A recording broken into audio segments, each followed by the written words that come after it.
pale. Geuze ukatembea.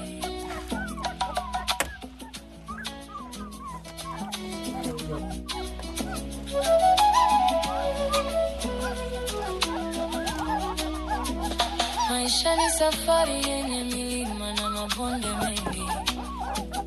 Huwezi tembea peke yako kafika mwisho wa safari.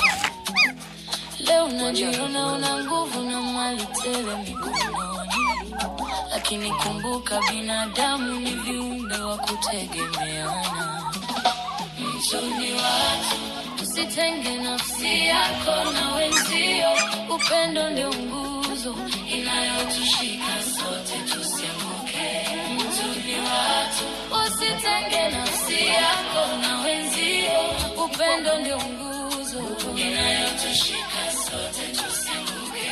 Ukijenga ukuta wa kiburi kuzunguka moyo wako, utajikuta peke yako siku ya dhoruba na upepo. Fungua milango ya roho, unasema madumu yako mangapi? wenye shida, maana mkono ndio unaobarikiwa zaidi. Mtu ni watu, usitenge nafsi yako na wenzio. Upendo ndio nguzo inayotushika